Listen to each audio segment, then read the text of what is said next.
mais loolu mooy surprendre ñu bëri parce que Modou Lo il a beaucoup de facettes Modou Lo dafa bëri ay recours Modou Lo dafa sopp dafa bëri ay kii. loolu y a une chose lu ma leen wax si Modou Lo tànkam moom daf la koy jox daf la koy may Modou Lo dafa mel ni ay tànkam xaw ma la moo si nekk xaw ma fer la xaw ma mais Modou Lo tànkam yi moom da ngay sonal sa bopp parce que ba ñu bëri ne waaw Modou Lo lan lay def nii. parce que indi na benn forme boo xamante ne ça a étonné tout le monde forme bu mu indi contre Boy Niang ak Ama Baldé il a beaucoup maigri dafa wàññi poids am.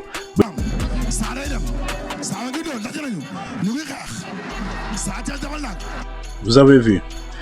Sa Thiès dafa am excès de confiance mais loolu baax na si mbër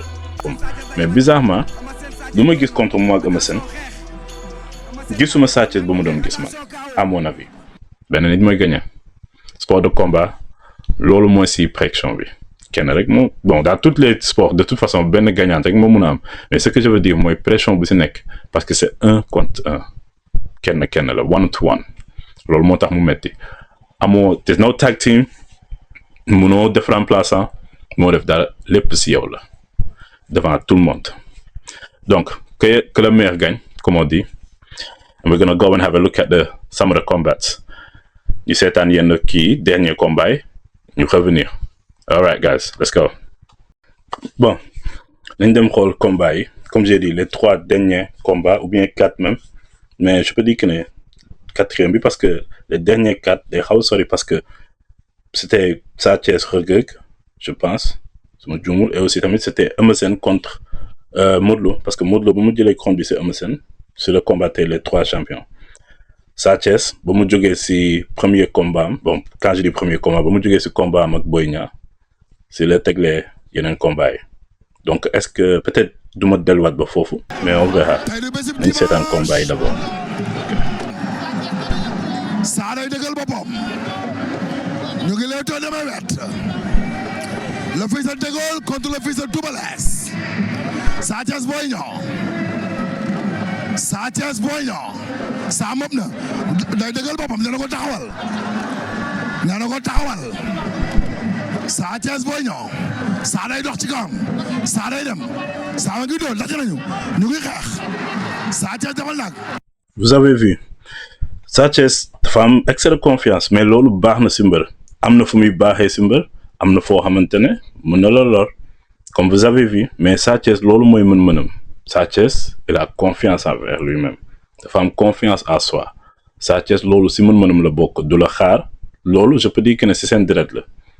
je peux dire que ne si pas bi lañ ko jëlee parce que Double Less c'était un grand champion et encore rest in peace Double Less le champion parce que franchement Double Less tamit c'est un Olympian he's done everything he's a great champion so we've got to give due where due is deserved so Double Less le champion on te salue ñu ngi lay ñaanal aussi tamit père mais je pense que ne si direct bi la parce que soo leen gisee Balla Gaye même chose Sa Thiès même chose excès de confiance boobu noonu am na fu muy baaxee si mbër mais aussi tamit am na foo xamante ne parfois kenn waxula nag nga toog parce que parfois dinañ dégg yenn mbër yi ñu leen di critiquer ñu ne non il est trop défensif ou bien mbër bi day kii loolu day am si ay mbër dañ koy dégg souvent mais parfois day laaj nga taxaw def analyse jël un peu ce temps bon on va voir si combat bii nii dinañ gis.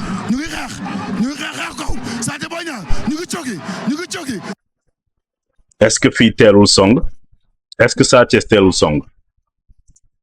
c'était là gis ngeen action bii nii because en tant qu'un athlète bon yéen a ngi koy gis Sa Thiès mi ngi sànni ay coups Boy Niang il est en train de lire mi ngi lire terrain bi te si vous souvenez très bien Boy Niang contre Zos mu ngi ko doon critiquer Zos mi ngi doon wax que ne waaw yow da ngay xaar bon yow yaay boy et tout ça après combat bi loolu combat bu yàgg la mais Boy Niang et Zos Boy Niang bon si diggante bi am na benn réputation bu ko topp moom tamit moom ak Lac de Guiers parce que mbër bu nekk ak nu muy bëree athlète bu nekk ak nu ngay xeexee si sport de combat ku nekk ak nu ngay jëlee combat ku nekk ak nu ngay bëree sa combat loolu ça dépend si individuel bi donc kenn mënul sanctionner qui que ce soit ce qui est important mooy na nga gagner na nga daan c'est ça l'essentiel n'est-ce pas victoire donc ku nekk ak nu ngay amee victoire mais am na ñoo xamante ne ñoo gën a plaisir pour seetaan par contre ak yenn mbër yi mais souvent da ngay dégg ku mel ni Boy Niang ou Lac de Guiers c'est pas pour le critiquer damay wax c'est que man je généralise damay généraliser li nga xamante ne majorité dañ koy wax non dañuy rasu ils sont trop défensifs da koy dégg mais soo leen xoolee fii nii lii xaw fii nii est-ce que gënul woon Sa Thiès tey est-ce que gënul woon Sa Thiès jël temps est-ce que gënul woon Sa Thiès tamit rasu il y a de sànni ay coups de gauche à droite parce que soo xoolee fii ni ko Boy Niang wëree téye ko war ko ndom parce que Sa Thiès mu ngi sànni des gauches et des droites mais à tout ce moment-là je peux dire que ne soo leen xoolee bu baax Boy Niang mi ngi jël temps Boy Niang mi ngi xool mi ngi jàng mi ngi jël temps di xool leen coup bi yi di sànni je peux dire que ne soo leen xoolee regard bii nii Boy Niang nu mu sëggee nii di xool war ngeen xam ne que ni kii am na lu muy xool am na lu muy séntu am na lu muy gis. So hey guys, I'm gonna take a little sip. The king has to take a sip, you know? Je m'excuse. Anyway guys, fii soo leen xoolee Sa Thiès mi ngi sànni coup mais c'est des balles perdues soo xoolee c'est des balles perdues parce que mi ngi dem mais Boy Niang mi ngi xool mi ngi jàng mi ngi sëgg he's bobbing and weaving that's what we say in boxing you bob and weave yaa ngi coup yaa ngi ñëw mais yaa ngi xool waaye donc si biir loolu noonu si la ko kafee nag et on y va voilà daan na ko ok bon combat boobu c'était en 2018 contre Boy Niang bon léegi nañ dem xool Sa Thiès Reug Reug c'était en 2023 suma juumul ñu gis beneen facette beneen façon bëre mais en même temps même athlète bi mais on va voir nañu xool on y va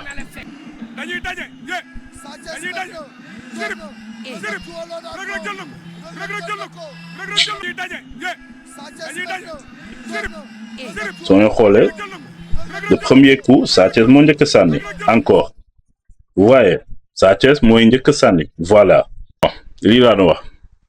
Sa Thiès dafa am confiance ci boppam dafa wóolu boppam mais loolu la nit da ngay gëm sa bopp wóolu sa bopp parce que nu muy bëree nii yàgg na ko bëree muy daan donc mënuñu ko ci xas mënuñu ko ci wax dara parce que c'est son façon de faire nii lay bëree te lii yàgg na ci daan ay champion mais soo leen xoolee similarité bu ma leen di jox mooy que ne c'est la même chose presque et ça se répète est-ce que lii su ko defee contre Modou Lo de jouer ci loolu noonu donc lu ma leen di woon fii mooy que ne style c'est le style ça se répète style bi mooy répéter même façon de faire bi Sa Thiès du la xaar comme je vous avais dit plus tôt ci contre moom ak Boy Niang Sa Thiès du xaar dina sànni coup dina dugg dina ñëw song duñu xaar mais loolu mën na am double facette la ça peut être négatif même ça peut être aussi tamit positif mais on y va waaye fii daan na ko fii gis ngeen doole am na fi because Reug Reug bokk na si ñu ëpp doole si làmb man si côté doole laay wax musculation yëkkati poids doole am na ko parce que souvent damay gis ay mbër yu bëri mënuñu squat bu normal mbër yu bëri aussi tamit mënuñu musculation duñ ko def normal je vais vous dire je dis la vérité mais làmb yemul si juste musculation làmb lu mu encombré dafa bëri du question yëkkati poids rek non parce que làmb stratégie la teg xel la teg dindi et tout ça it's wrestling catch la donc làmb soxlawul toujours doole bi